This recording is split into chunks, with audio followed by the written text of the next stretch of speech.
حاضرین مجلس، اللہ تعالیٰ نے نبیوں کو مبعوث فرمایا اور ہر آنے والا نبی اپنے دور میں اپنی قوم کو رشد و ہدایت کی دعوت دیتا۔ نبی کی محنت سے کچھ لوگ آپ کے ساتھ جڑ جاتے اور وہی لوگ ان کے دینی کاموں میں معاون مددگار بنتے، تو اس طرح یہ دین کا کام آگے بڑھتا رہتا۔ میرے اور آپ کے آقا مولا نبی رحمت صلی اللہ علیہ وسلم جب تشریف لائے، آپ کی آمد سے پہلے حضرت عیسیٰ علیہ السلام کے بعد 571 سال کا ایک طویل زمانہ بیت گیا، اور اس وقت حالات یہ تھے کہ پوری دنیا میں اندھیرے تھے۔ حضرت انسان اپنے خالق و مالک کو بھول چکا تھا، اخلاقی قدریں زوال پذیر تھیں،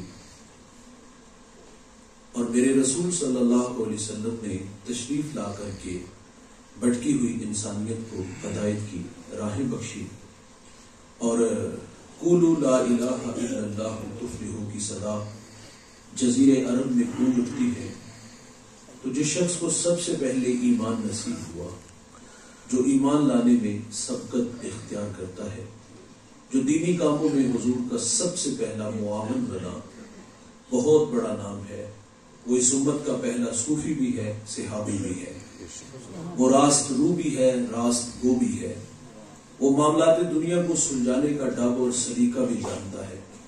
میرے نبی اس جوان کی تعریف کرتے ہیں، فرمایا میں نے جس کو بھی دین دیا اس نے تعامل سے تردد سے کام لیا، لیکن فرمایا ابو بکر وہ جوان ہے، میں نے اس کو دین دیا، اس نے جھولی میں ڈال دیا۔ نبی رحمت صلی اللہ علیہ وسلم تشریف لائے اور حضور کے پہلے معاون کا نام، مددگار کا نام، جو دینی کاموں میں ساتھ چلنے والے تھے، اس شخصیت کا نام کیا ہے؟ حضرت ابو بکر رضی اللہ تعالی عنہ۔ بعض کہتے ہیں کہ سب سے پہلے ایمان سیدہ خدیجہ الکبریٰ رضی اللہ تعالی عنہا حضور پہ ایمان لائی تھی، بعض نے کہا کہ حضرت علی رضی اللہ تعالیٰ عنہ پہلے ایمان لائے۔ علماء نے تطبیق کی ہے کہ مردوں میں سب سے پہلے ایمان سیدنا صدیق اکبر قبول کرتے ہیں، خواتین میں سب سے پہلے ایمان سیدہ خدیجہ الکبریٰ رضی اللہ تعالی عنہا قبول کرتی ہیں، اور بچوں میں سب سے پہلے ایمان لانے والے حضرت علی المرتضیٰ رضی اللہ تعالی عنہ ہیں، اور جو آزاد غلام تھے ان میں سب سے پہلے ایمان حضرت زید بن حارثہ لاتے ہیں، اور جو غلام تھے، غلام ابن غلام تھے، ان میں سب سے پہلے ایمان لانے والے حضرت بلال حبشی رضی اللہ تعالی عنہ ہیں۔ سیدنا صدیق اکبر رضی اللہ تعالی عنہ سب سے پہلے حضور کے دینی کاموں میں معاون مددگار بنے۔ میرے رسول فرماتے میں نے دنیا میں سب کو صلہ دیا ہے، ابو بکر کو صلہ قیامت کے دن میرا رب ہی عطا فرمائے۔ حاضرین مجلس، سیدنا صدیق اکبر کی شخصیت کے حوالے سے کچھ باتیں ہیں، سنیں گے آپ کے کلیجے ٹھریں گے انشاءاللہ۔ حضرت صدیق اکبر رضی اللہ تعالی عنہ نے فطری محبتیں اپنے محبوب پہ قربان کی ہیں۔ فطری محبتیں کون کون سی ہیں؟ وطن، مال، جان اور اولاد۔ انسان ان چار چیزوں سے بے پناہ محبت کرتا ہے۔ فطری محبتوں میں ایک محبت کا نام کیا ہے؟ وطن کی محبت۔ آپ خانے وال سے آپ کا تعلق ہے، آپ کو عارضی رہائش خانے وال سے ملتان یا اسلام آباد یا لاہور لے جانا ہو، مقصد کیا ہے؟ بچوں کی تعلیم ہے کہ یہ چھوٹا شہر ہے، بڑے شہروں میں ادارے بڑے ہوتے ہیں، تو بچوں کی تعلیم کی خاطر آپ کو یہاں سے عارضی رہائش لاہور لے جانا ہو، ملتان لے جانا ہو، تو کیا آسان ہے؟ بھائی جان جہاں بچپن، لڑکپن، جوانی گزری ہو اس شہر کو چھوڑنا آسان ہے؟ ہمارے دیہاتوں میں کہتے ہیں گلیاں نے کخ بھی روڑ لگ پہ، جہاں انسان نے جنم لیا ہو اسے چھوڑنا مشکل ہے۔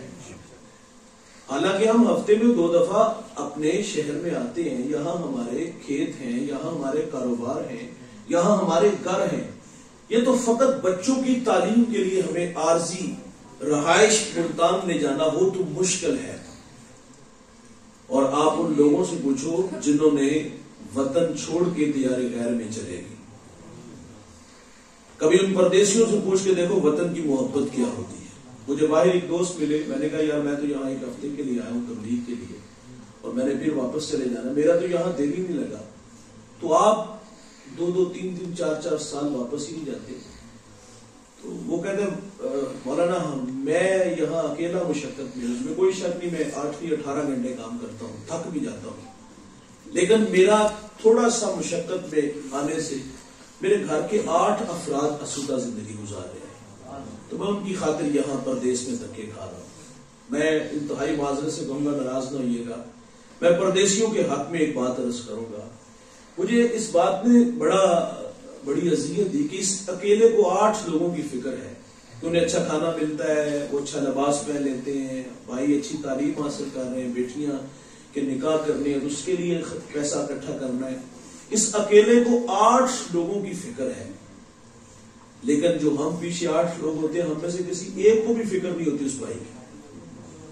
کیا ہمیں کبھی خیال آیا یار کہ بھائی کو 20 سال ہو گئے پردیس میں دھکے کھاتے ہوئے, اب اسے واپس آنا چاہیے, اسے یہاں آ کر کے کوئی چھوٹا سا کام کرنا ہے, کاروبار کر لینا چاہیے. ابھی 25 تاریخ آتی نہیں تو جناب فون آ جاتا ہے کہ پیسے موقع نہیں اور کر لو. وہ تو نہیں کہتا کہ کوئی میرے پاس نہیں ہے, یہاں درختوں کے ساتھ تو لگتے نہیں, بلکہ وہ کہتا ہے ٹھیک ہے صبح آپ فلاں سے جا کے لے لینا.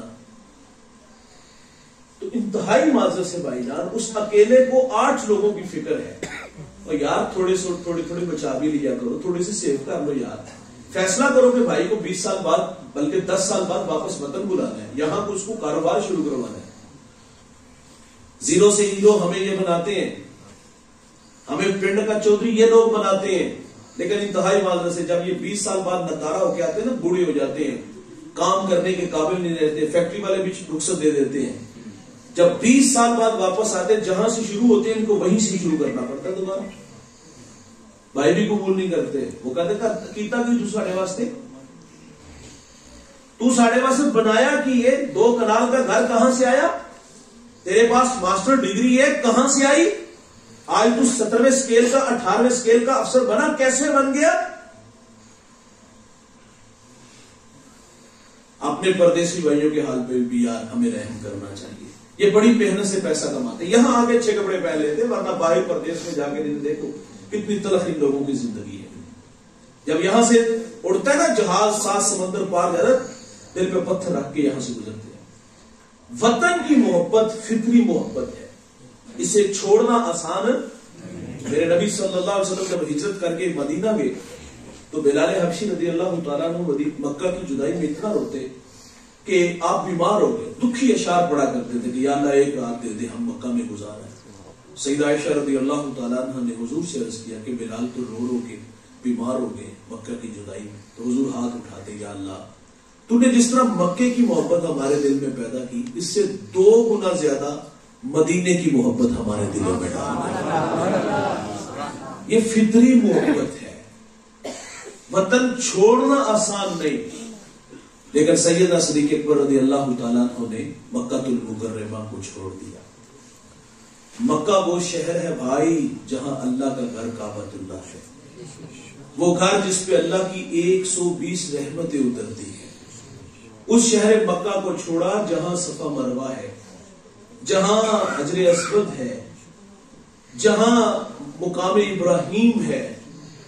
اس شہر کو چھوڑا جہاں چپے چپے پہ نبیوں نے قدم جمائے ہیں. اور مکہ کو چھوڑ کے گئے کہاں ہے؟ یثرب. یثرب بیماریوں کا گھر تھا, جو جاتا وہاں بیمار ہو جاتا. میرے نبی صلی اللہ علیہ وسلم کے والد گرامی تشریف لے گئے تو آپ بھی بیمار ہو گئے, اور وہ بخار آپ کی جان لیوا ثابت ہوئی.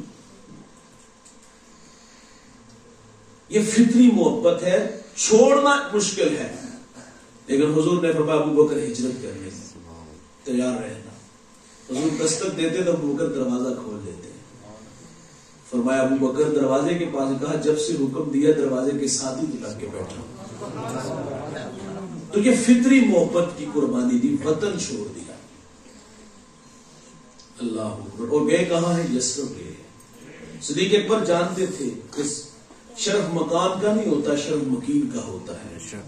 حضور مکہ ہے تو مکہ افضل, حضور مدینہ تشریف لے جائیں گے تو مدینہ افسد ہو جائے گا. صدر ہر جا کے نشین صدر صدر جس جگہ پہ بھی بیٹھ جائے نا وہی جگہ مقام صدر بن جاتی ہے. سیدنا صدیق اکبر رضی اللہ تعالیٰ یہ فطری محبت قربان کر دی. محبت کہتے ہیں عمل کو آسان کرتی ہے نا. محبت دعویٰ ہے، عمل دلیل ہے. حضور نے فرمایا ہجرت کرنا ہے تو تیار ہو جاتے. فطری محبتوں میں ایک محبت بھائی جان مال ہے، اور مال خرچ کرنا اتنا آسان نہیں. یہ فطری محبت ہے نا. مسجد میں ہم جمعہ کے دن یا ویسے ہم نے کوئی تعمیراتی کام شروع کرنے ہو تو ہم آخر پہ 5-10 منٹ لگاتے ہیں، ترغیب دلاتے ہیں کہ ہم نے مسجد کے متصل ہمارے پاس مدرسہ ہے اور وہاں 200 بچہ پڑھتا ہے، ان کی خوراک کا سارا بندوبست یہاں سے ہوتا ہے، اور تعلیم فری ہے، رہائش فری ہے، کھانا فری ہے. اور ہمارے سامنے کچھ لوگ بھی ہوتے ہیں، ہمیں پتا ہوتا ہے کھانے وال کا کون کون آدمی یہاں کے بیٹھا ہوا ہے. ترغیب اس لیے دلاتے ہیں کہ یار چلو یہ اگر اٹھ کے اعلان کر دے کہ میں 10 بچوں کا کھانا اپنے ذمہ لیتا ہوں یا میں اساتذہ کی طرح اپنے کندھوں پہ لیتا ہوں تو تھوڑا سا بوجھ کم ہو جائے گا. لیکن جب ترغیب دلاتے، ترغیب دلانے کے بعد جب امیر اور غریب، کروڑ پتی اور غربت کی لکیر پہ کھڑا جب جیب میں ہاتھ ڈال دے، غریب تو چلو 50 ہی دے گا نا بھائی، اس کی حیثیت اتنی ہے. لیکن امیر جب جیب سے ہاتھ ڈالے گا اور باہر نکالے گا، جو سب سے چھوٹا نوٹ ہوگا وہ نکال کے دے گا، وہ بھی 50 دے گا. راہ خدا میں خرچ کرنا مشکل ہے. کتوں کی لڑائی ہو تو وہاں خرچ کرنا مشکل نہیں، ہجروں پہ لٹانا مشکل نہیں، کرکٹ میچ پہ لاکھ روپے دینا مشکل نہیں. کہاں خانے وال کے ساتھ جو نا وہ مضافات سے آئے ہوئے 10 20 50 گاؤں کے لوگ بھی جمع ہوئے ہیں، دولت کی شہرت ہوگی. لیکن راہ خدا میں خرچ کرنا ہو تو ہماری حالت کیا ہوتی ہے. لیکن سیدنا صدیق اکبر کے جذبے کیا تھے؟ آقا مال مانگو تو مال دوں گا، جان مانگو تو لو جان میری، نہیں جو نکلے زبان میری کٹا کے رکھ دو زبان. یہ جذبے تھے بھائی جان.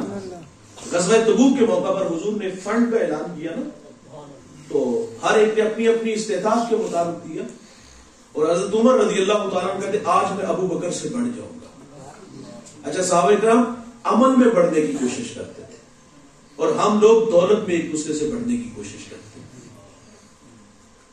میرے نبی کا فرمان ہے جو دین کے معاملے میں اوپر اور دنیا کے معاملے میں نیچے دیکھتا ہے، اللہ تعالیٰ اس شخص کو صابرین اور شاکرین کی صف میں لکھ دیتا ہے. لیکن ہم دنیا کے معاملے میں اوپر دیکھتے ہیں. بھائی جان جو اوپر دیکھیں گا ارب پتی بھی ہو جائے گا نا، تسکین نہیں آئے گی، اذیت میں رہے گا.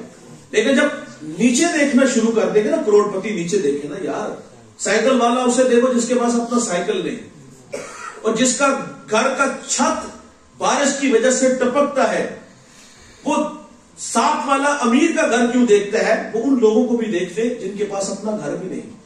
وہ صاحب نے کہا تھا کہ گھر شکستہ نہیں مگر اپنا تو ہے.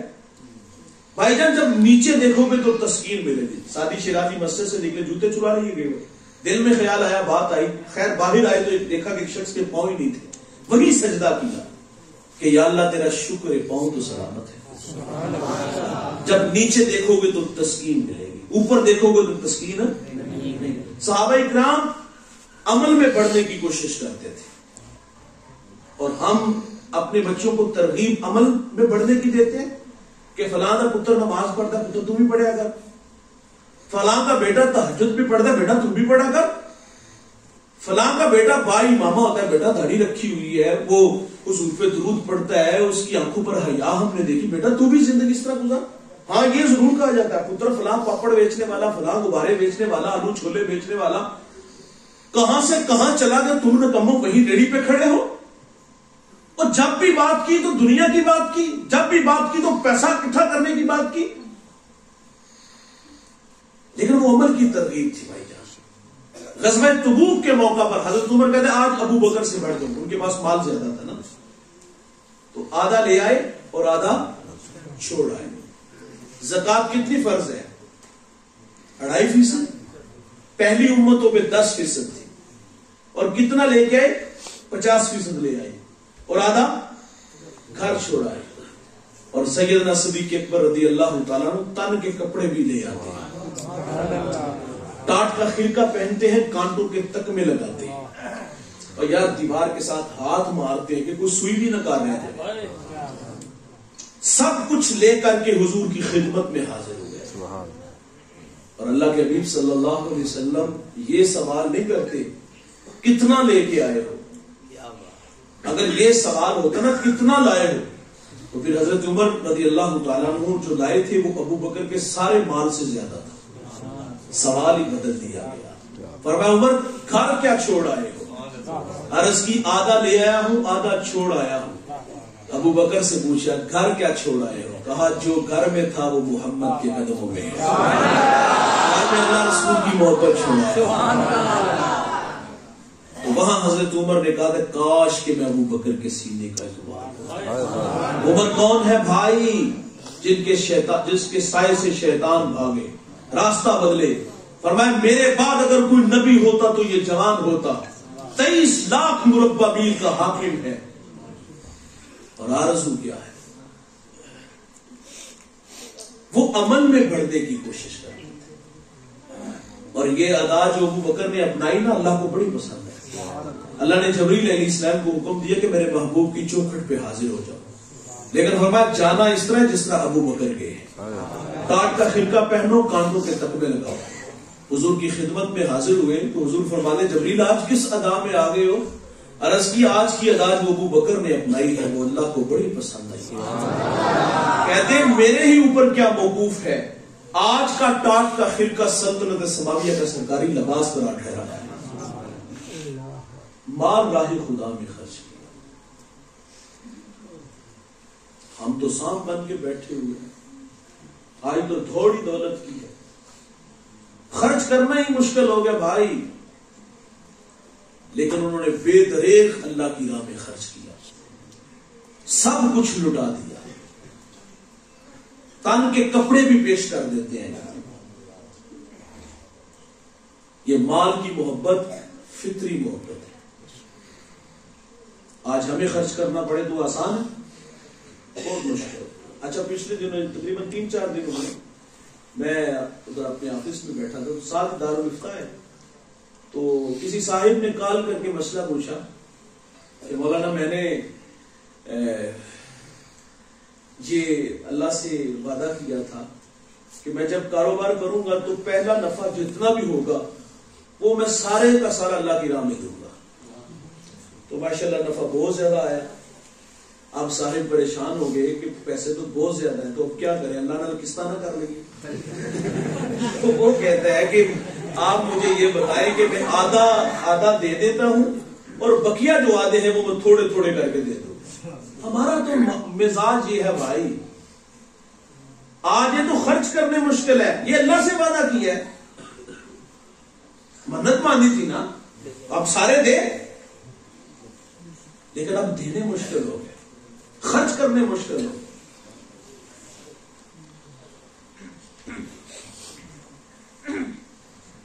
فطری محبت, مال کی محبت اللہ کی راہ میں پیش کر دیتے ہیں. سارے کے سارے اللہ کی راہ میں پیش کرتے ہیں.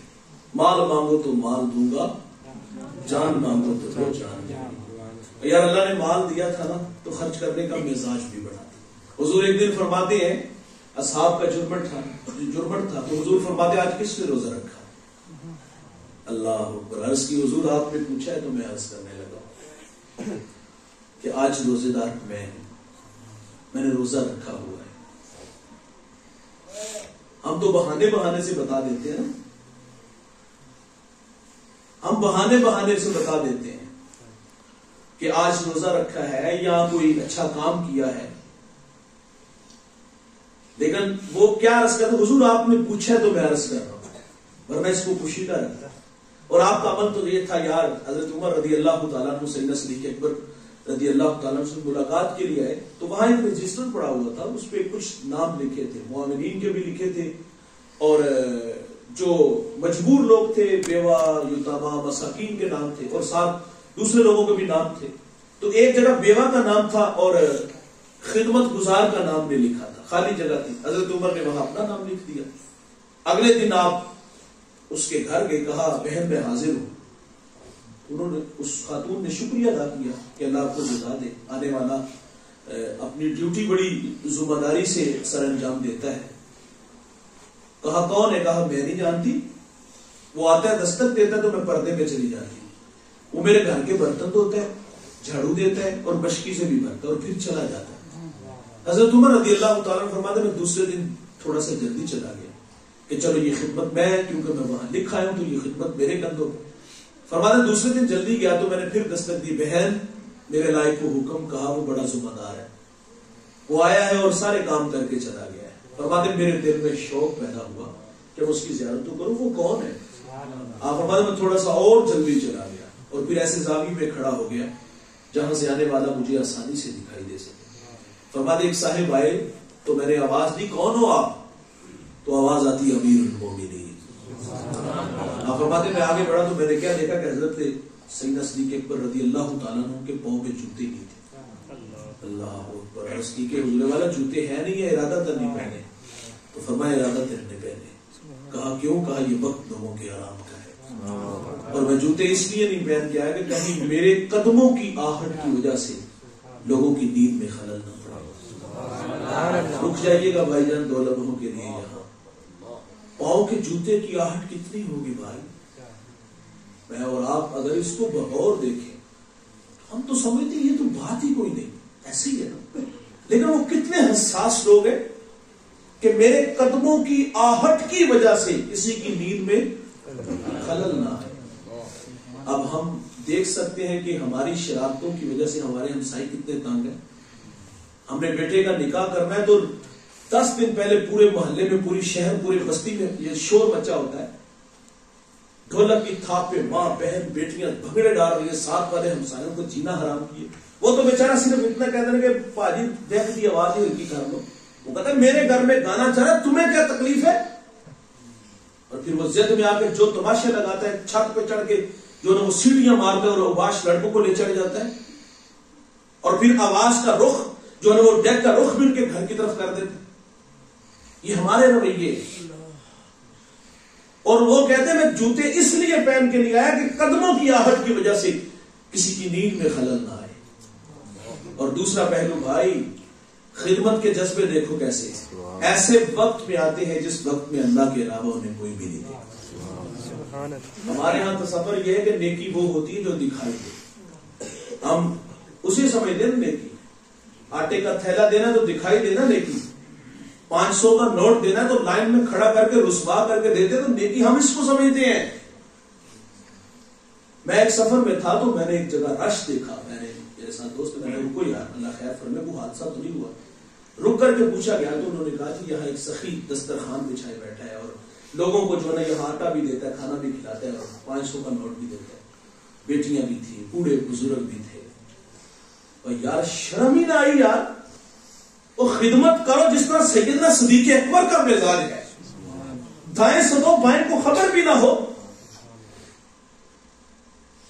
لیکن ہمارے ہاں تصور یہ ہے کہ نیکی دکھائی دینی چاہیے۔ ہمارا کہنا ہے بھائی کچھ گمنام نیکیاں ضرور کر کے جائیے گا، ہاں ایسی گمنام نیکیاں جو آپ کے جنازے میں جمع ہو، مرنے کے بعد شور مچے یار، جنازے میں لوگ کہیں کہ یار یہ میرے بیٹے کو کتابیں لے کے دیتا تھا، اس نے میری بیٹی کا نکاح کیا تھا، اس نے جہیز کا سامان دیا تھا، یہ ہمارے گھر میں جو ہے نا وہ آٹے کے تھیلے جو ہے نا وہ رات کی تاریکی میں لا کے ہمیں دے کے جاتا تو کسی دوسرے بندے کو بھی نہیں پتا لگنے دیتا۔ ایسی گمنام نیکیاں کر کے جاؤ۔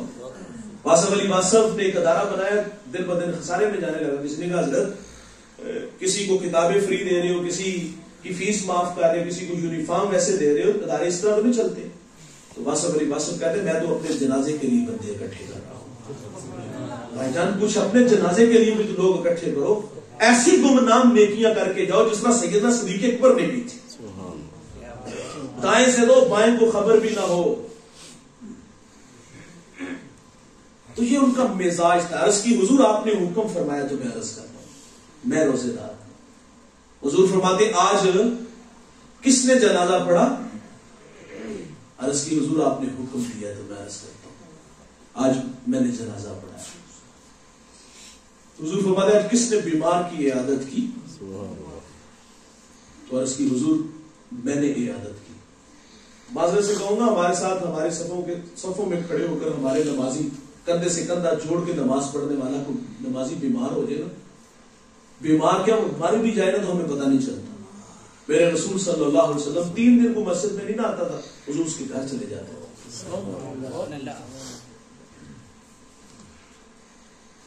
تو عرض کی حضور میں نے عیادت کی. تو اللہ کے حبیب صلی اللہ علیہ وسلم فرماتے ہیں کہ آج کس نے مسکین کو کھانا کھلایا, بھوکے کو کھانا کھلایا؟ عرض کی حضور یہ بھی سعادت اللہ نے مجھے عطا فرمائی. حضور فرماتے جس شخص میں یہ خصلتیں ہیں اوصاف ہیں, فرمایا وہ جنتی ہے. اور ابو بکر کا اعزاز ہے بھائی, اللہ جنت کے 8 دروازے کھول دے گا. آپ کا جس دروازے سے جی چاہے گا اس دروازے سے داخل ہو جائے گا. تو آپ نے مال کی قربانی دی, وطن کی محبت, مال کی محبت, اور انسان اپنی اولاد سے محبت کرتا ہے. بیٹا ایمان لیا ہے, اور یہ سیدنا صدیق اکبر کا اعزاز ہے کہ آپ کی 4 پشتیں شرف صحابیہ سے ممتاز ہوئی. یہ کسی اور کا اعزاز نہیں ہے. بیٹا ایمان لایا تو گھر میں ایک دن بات چل نکلی کہ ابا جان فلاں غزوے میں آپ حضور کے ساتھ تھے اور میں دوسری صفوں میں تھا, اور آپ کئی بار میری تلوار کی زد میں آئے, اگر چاہتا تو سر کاٹ دیتا, لیکن یہ احساس مجھے بار بار روک لیتا کہ آپ سے میرا تعلق ہے, آپ میرے والد ہو. تو اس بات پہ سیدنا صدیق اکبر رضی اللہ تعالیٰ نے شکریہ ادا نہیں کیا, بلکہ آپ فرماتے بیٹا تو کافر جو تھا, کاش کہ ایک مرتبہ میری تلوار کی زد میں آتا, سر کاٹ کے تن سے جدا کر دیتا. والد نے ایک دفعہ حضور کے بارے میں وہ بات کہا تھی نا, ابو قحافہ نے, تو حضور آپ نے منہ پہ تھپڑ مار دیا. حضور سے جا کے شکایت کی کہ آج ابو بکر نے مجھے تھپڑ مارے. حضور فرماتے ابو بکر کو بلایا جائے. آپ حاضر خدمت ہوئے, حضور فرماتے والد تھے, تو عرض کرتے حضور یہ شکر ادا کریں اس وقت میرے ہاتھ میں تلوار نہیں تھی. باپ نے گستاخ سمجھ کے سر تن سے جدا کر دیتا. وطن کی محبت, مال کی محبت, اولاد کی محبت, اور سب سے بڑھ کر انسان اپنی جان سے پیار کرتا ہے. تو آپ نے اس کی بھی پرواہ نہیں کی. یہ ایک جان کیا ہے اگر ہو کروڑوں, تیرے نام پہ سب کو وارا کروں گا. تو جب جان کی باری آتی ہے, اللہ کے حبیب صلی اللہ علیہ وسلم کو جب یہ آپ غار ثور کی طرف لے کے گئے, آپ میں سے کئی لوگ حج عمرہ کے لیے گئے ہوں گے, اور پھر زیارات کے لیے بھی ہم جاتے ہیں. غار حرا یہ بھی کٹھن سفر ہے, ہم بھی گئے اور راستے میں فیصلہ کرنے پہ مجبور ہو گئے, یار تھوڑا یہ مشکل لگ رہا ہے, لیکن خیر محبت کھینچ کے لے جاتی ہے. غار حرا پہ سیڑھیاں بنی ہوئی ہیں, آسانی سے پتہ چلا جاتا ہے, لیکن غار ثور کا سفر جو ہے یہ اس سے لمبا بھی ہے اور مشکل بھی ہے. تو بھائی جان سیدنا صدیق اکبر رضی اللہ تعالی عنہ نے اپنے کندھوں پہ اٹھا کے غار ثور تک لے جاتے ہیں, اور جب لے کے نکلے نا تو کبھی دائیں ہوتے, کبھی بائیں, کبھی آگے, کبھی پیچھے. پوچھا گیا تو عرض کرتے حضور دشمن جس طرف سے بھی آئے تو ابو بکر کو پہلے پاس, اور پھر جا کے غار کی صفائی کرتے ہیں, اور وہ سوراخ بند کر کے 2 جگہ اپنی جو سوراخ بچے وہاں اپنی ایڑیاں رکھ دیتے ہیں, اور عرض کرتے حضور تشریف لے آئیے. اللہ کے حبیب صلی اللہ علیہ وسلم تشریف لاتے ہیں اور ابو بکر کی گود میں سر رکھ کے وہاں پہ استراحت ہوتے ہیں. اللہ اکبر. اور پھر وہ سانپ جو حضور کے ہجر میں تڑپ رہا تھا وہ بھی خوشبو رسول سونگتے سونگتے ادھر آیا, اور اس نے سوراخ دیکھی تو بند تھی, اور ایک جگہ انسانی ایڑیاں دکھی, اور اس نے اس پہ ڈنگ مارا.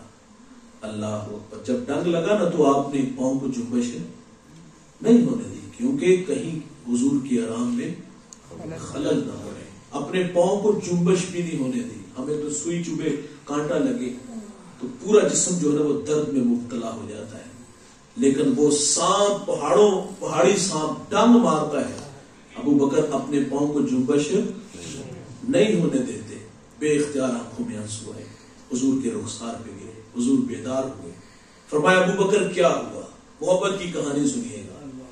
فرمایا ابو بکر کیا ہوا؟